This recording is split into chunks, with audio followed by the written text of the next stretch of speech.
अनुराग कश्यप नामक एक फिल्म निर्माता ने ब्राह्मणों के बारे में इतनी भद्दी और गंदी बात कह दी, उनके मुंह पर बोल नहीं सकता हूं जो बात उसने कहा है।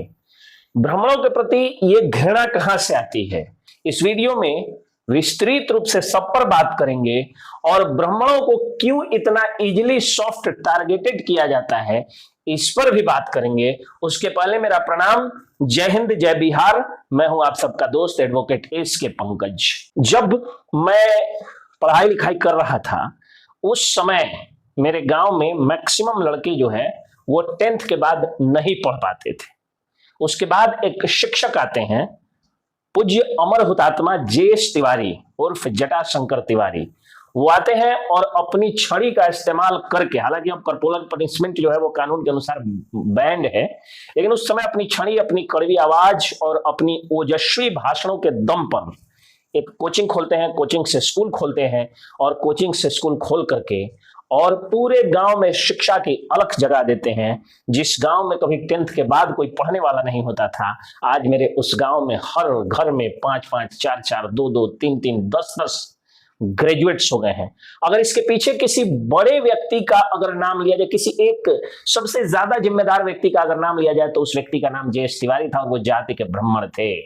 मैं मानता हूं कि दुनिया में सिर्फ 2 जाति होती है, एक अमीर और एक गरीब, लेकिन कुछ कुबुद्धि लोग अगर मानते भी हैं कि ब्राह्मण होता है, राजपूत होता है, भूमिहार होता है, भूमिहार ब्राह्मण होता है, दलित होता है, वैश्य होता है, क्षत्रिय होता है, कानू होता है, कलवार होता है, यादव होता है, पासवान होता है, तो उन मूर्ख जड़ बुद्धियों से मैं ये बात कहना चाहता हूं कि अगर तुम अपने को पासवान समझते हो तो थोड़ा अपने घर के लड़की का अगुवाई लेके चिराग पासवान के पास पहुंच जाओ, तुम्हारी औकात बता दी जाएगी। अगर तुम खुद को भूमिहार समझते हो तो तुम अखिलेश सिंह के बेटा पर अगुवाई लेकर के चले जाओ, तुमको औकात बता दिया जाएगा। अगर तुम खुद को राजपूत समझते हो तो राजीव प्रताप रूढ़ी, राजनाथ सिंह या राधा मोहन सिंह जैसे नेताओं के घर के लड़के या लड़कियों के शादी को प्रपोज कर दो, अपने बच्चों से औकात पता चल जाएगा। अगर तुम खुद को यादव समझते हो तो जा करके लालू यादव के घर के किसी लड़का या लड़की को जा करके शादी का प्रस्ताव दे करके देखो, तुमको बैठने के लिए भी नहीं जगह मिलेगा। और अगर यादव की बेटी जाएगी तो उससे तलाक हो जाएगा और दूसरे जाति की बेटी आएगी तो उसको राज सत्ता का सुख मिलेगा। तो जात पात तो कुछ होता नहीं है। एक दलित की बेटी, अशोक चौधरी की बेटी एक भूमिहार के बेटा से शादी कर सकती है अगर दोनों की आर्थिक स्थिति सही हो तो। फिर भी अगर कुछ मूर्खों को अभी भी लगता है कि जात कुछ होता है और कुछ लोगों को लगता है कि जाते में शादी होता है। एक तो आईपीएस अफसर ने कहा कि फॉरवर्ड लोगों को मैं देखता हूं कि कहते हैं जात पात कुछ नहीं होता, और जब कहते हैं कि अपनी बेटी की शादी दलित से कर दो तो उनको 100 डिग्री बुखार चढ़ जाता है। अरे महोदय, आप जरा ये बताइए कि आप ही के जात का कोई गरीब आदमी आपके द्वार पर अगुवाई लेकर के आएगा तो आपको 200 डिग्री बुखार चढ़ जाएगा अगर बुखार होगा तो। जो लोग दलित के भी लोग अगर बड़ा हो जाते हैं तो अपने गरीब पटीदारों को चप्पल खुलवा करके आज भी अपने टाइल्स मार्बल लगे हुए घरों में बिठाते हैं। और ब्राह्मण पंडित जी के घर में भी आज भी दलित जूता पहन के जाएगा अगर वो कोई अफसर होगा तो। और उनका पंडित जी दोस्त, उनका पंडित जी पटीदार अगर गरीब होगा तो उसको लोग कह देगा कि टाइल्स मार्बल गंदा हो जाता है, बाहर जूता निकलवा दीजिए। ब्राह्मणों के ऊपर जब अनुराग कश्यप ने यह बात कहा तो कुछ फेरिस्ट चर्चाओं के बाजार में कुछ मनोज मुंतशिर ने कहा, कुछ कुमार अभिनव ने कहा, कुछ किसी ने कहा, कुछ किसी ने कहा।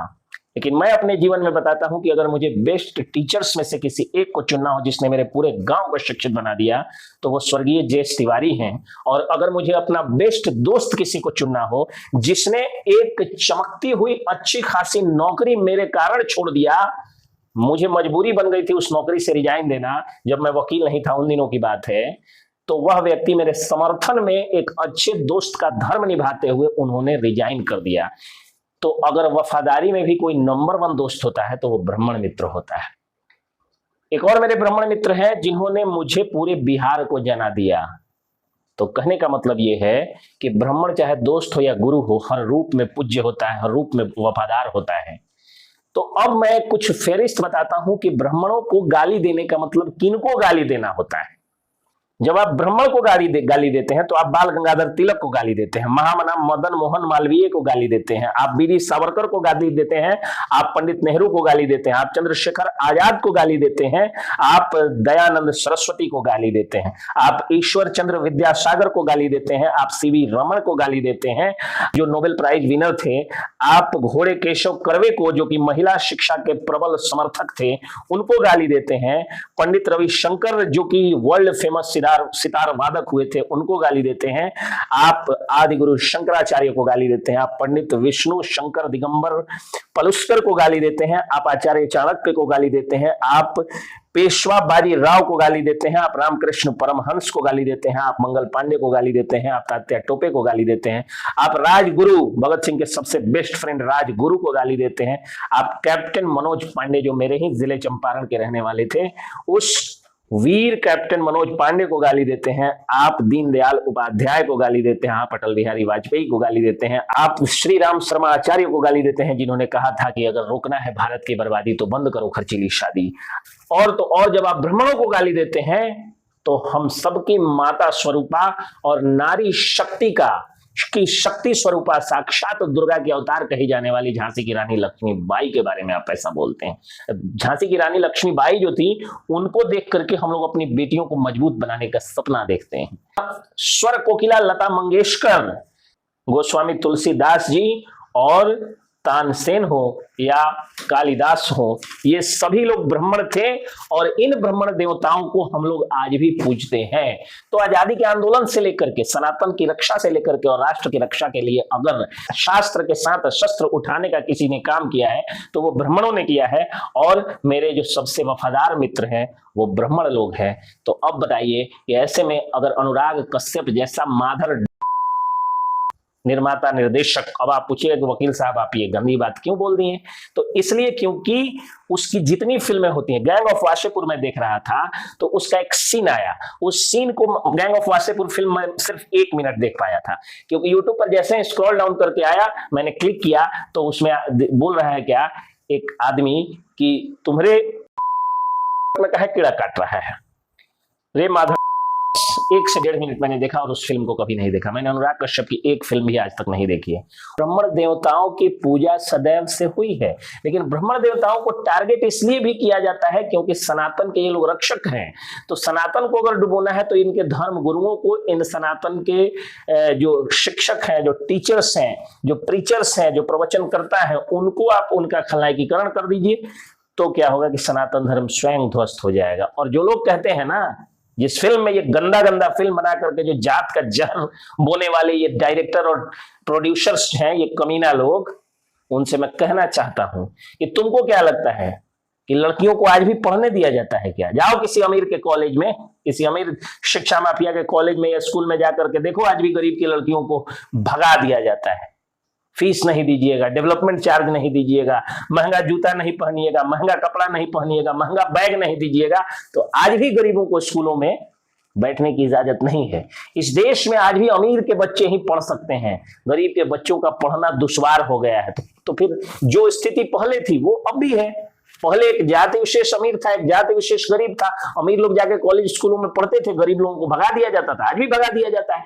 आज इस शहर के, आप अपने शहर के किसी डीएवी स्कूल में, किसी मिशनरी स्कूल में, किसी मॉन्टेसरी स्कूल में, किसी सीबीएसई अफिलिएटेड या आईसीएसई अफिलिएटेड स्कूल में अपने बच्चों को पढ़ा करके देखिए, अगर आपके पास पैसा नहीं है, आप गरीब हैं, तो आपको भगा दिया जाएगा धक्का मार। यही तो होता था उस समय।